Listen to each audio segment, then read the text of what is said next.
En este video veremos la estructura ideal planteada por Gustavo Santiago. Solamente repasaremos algunos conceptos. Ustedes van a encontrar en el texto otras ideas más. Les resalto una frase que es el leitmotiv de toda esta estructura ideal, que es que el corazón está en la discusión filosófica. Lo primero que nos propone es la disposición circular. ¿Por qué la disposición circular? Porque va a permitir que los niños atiendan a quien se está expresando, ¿sí? Los niños y el docente y todos los que participen de esa discusión filosófica o de esa filosofía con niños. Por otro lado, la disposición circular me permite ver qué es lo que está expresando el otro, no solamente con la voz, sino también con el cuerpo, con los gestos. Entonces puedo completar mucho más y mucho mejor el mensaje. Y por otro lado, la disposición circular permite que la atención se distribuya por igual. ¿Esto qué quiere decir? Que, por ejemplo, en una clase tradicional vamos a encontrar al maestro frente al pizarrón, los alumnos mirando al profesor, y esto lo que está buscando es desestructurar ese tipo de clases y que la atención se distribuya entre todos los sujetos que participan de la clase de igual manera. El segundo momento es la actividad previa a la presentación del texto. Esto supone que nosotros con anterioridad ya hemos elegido la temática sobre la cual queremos que gire la discusión filosófica, o sea que ya sabemos sobre qué habilidades queremos focalizar. Entonces es necesario aclarar que cuando nosotros estamos hablando de texto, en este contexto, no estamos hablando solamente de algo que vamos a leer, sino que texto implica o puede ser un cuento, puede ser un dibujo, puede ser una canción, puede ser una película, etcétera, ¿sí? Lo que se nos ocurra o lo que nuestra creatividad nos permita realizar. Entonces, como es la actividad previa a la presentación del texto, constituye el momento en que ingresamos a la clase. Entonces, ya tiene que estar preparado el ambiente para que se pueda dar ese momento en que nosotros hacemos algo distinto y en donde tiene que primar la escucha y el diálogo. Entonces deberíamos preparar ese ambiente para que se puedan dar esas situaciones. Y también colaborar con el objetivo de la discusión filosófica. Entonces en ese ambientar o disponer los elementos de determinada manera podemos buscar algo que represente aquello que nosotros vamos a trabajar, ¿sí? Pensando también en la organización, ¿sí? Pensando si los chicos conocen, si les es familiar o no, la temática que vamos a trabajar o sobre la cual queremos discutir, si es factible de poder hacer alguna introducción, o sea, de decir, bueno, esta introducción o esta presentación del texto la hacemos a través de alguna dinámica, de algún juego, ¿sí? ¿Cómo la podemos hacer? O solamente les decimos que vamos a trabajar sobre algo. Y también podemos pensar en el momento del día en que podemos realizar esta actividad. ¿Cuál sería el mejor momento, el momento más propicio? El tercer momento es la presentación del texto. Texto entendido como cuento, dibujo, canción, película, etc. Como les decía en la filmina anterior, todo lo que nos permita nuestra creatividad. Y Gustavo Santiago acá nos da algunos consejos. Por un lado, bueno, la lectura por parte del docente, sobre todo si estamos hablando de niños que no saben leer. Por otro lado, es que si hay varios personajes, por ejemplo, si nosotros vamos a leer algo que tenga que ver con varios personajes, lo podemos hacer, por ejemplo, a través de representaciones o a través de de títeres, por ejemplo. Y lo que sí nos dejan claro es que lo que nosotros utilicemos como texto tiene que ser claro en la temática que nosotros queremos focalizar. O sea, que sea claro en hacia dónde vamos con este texto. El cuarto momento es la reconstrucción del texto.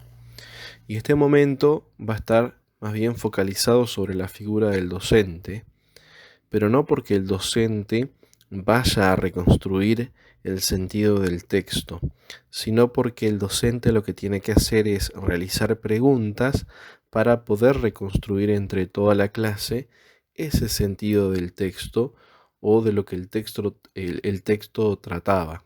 ¿Sí? Texto, como les dije anteriormente, canción, película, etc. Entonces, las preguntas que debe realizar el docente no se tienen que reducir a decir, bueno, ¿entendieron?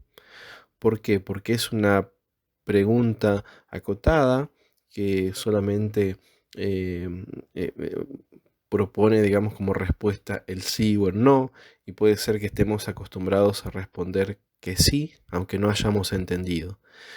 Entonces el docente tiene que realizar preguntas más específicas. Decir, bueno, a ver, ¿qué les pareció el texto?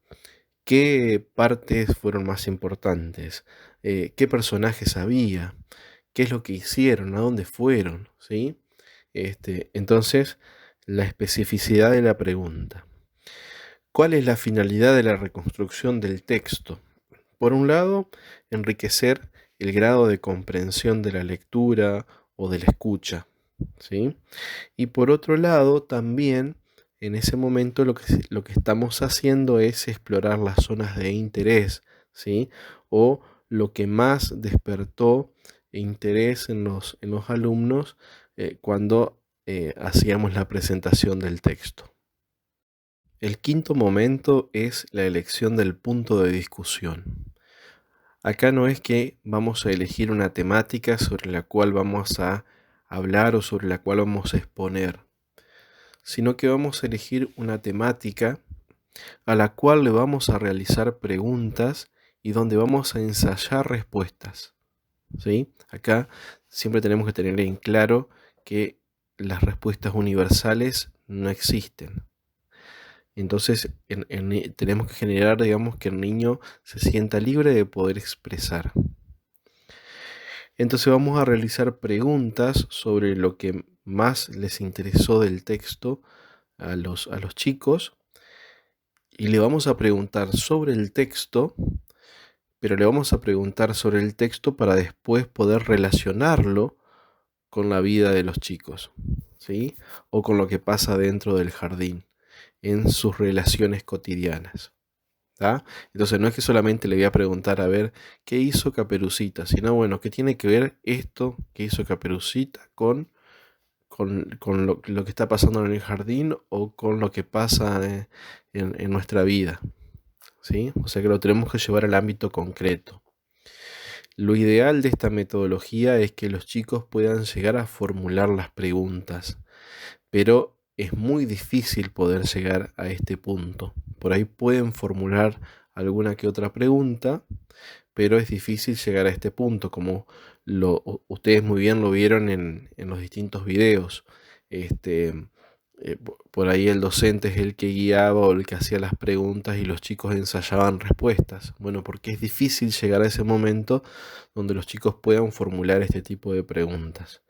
Pero bueno, el docente tiene que estar atento para realizar preguntas que sean del interés de los chicos, porque por ahí nosotros podemos elegir de antemano ciertas temáticas o ciertas preguntas que quizás no le interesan a los chicos.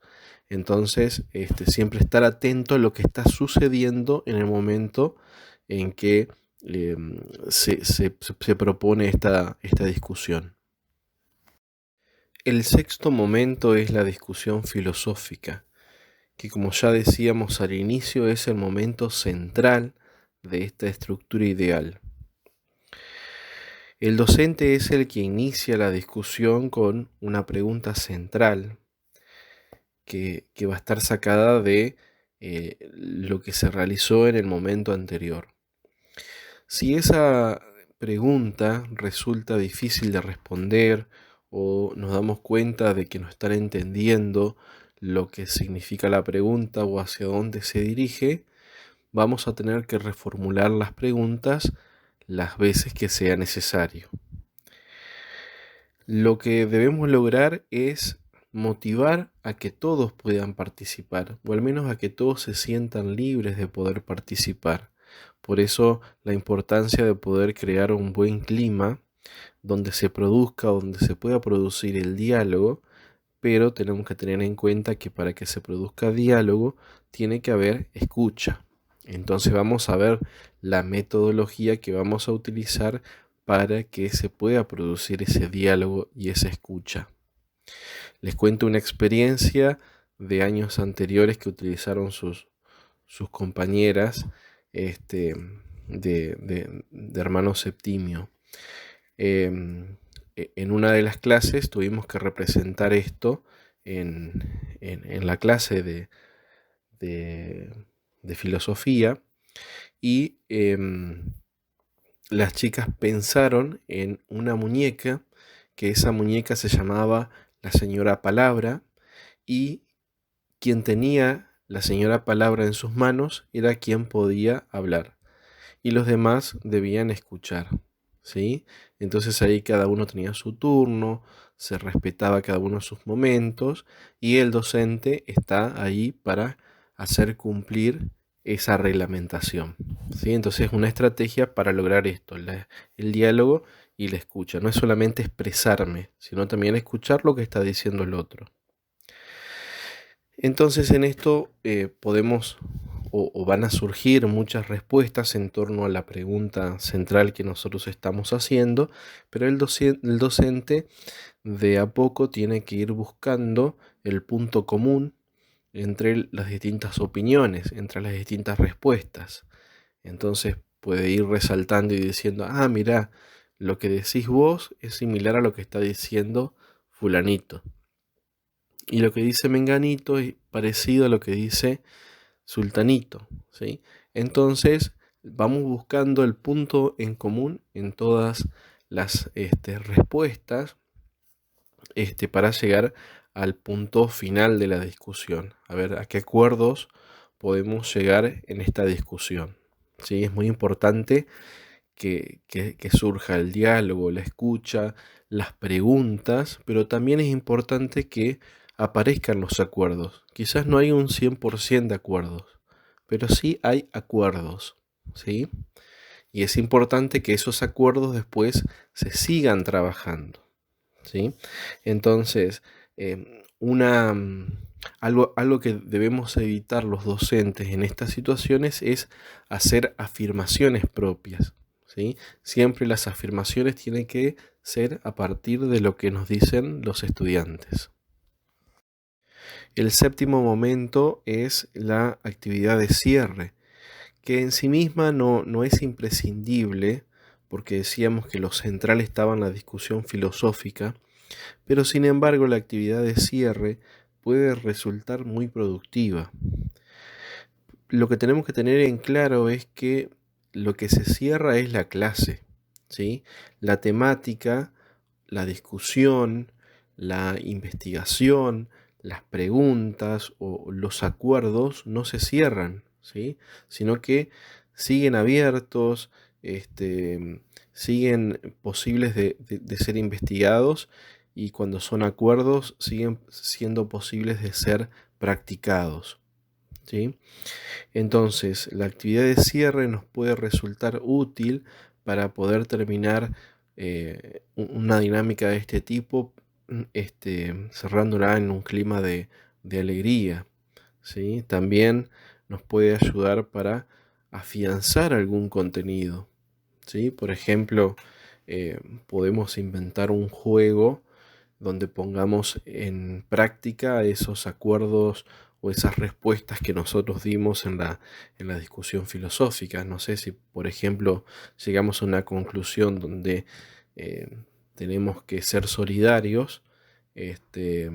Bueno, podemos inventar un juego que nos permita poner en práctica eso que aprendimos o que acabamos de aprender en la discusión filosófica, ¿sí? Y también la actividad de cierre puede ser útil para marcar avances, para marcar aprendizajes, ¿sí? Así que bueno, hasta acá llegamos entonces con la estructura ideal que plantea el autor Gustavo Santiago.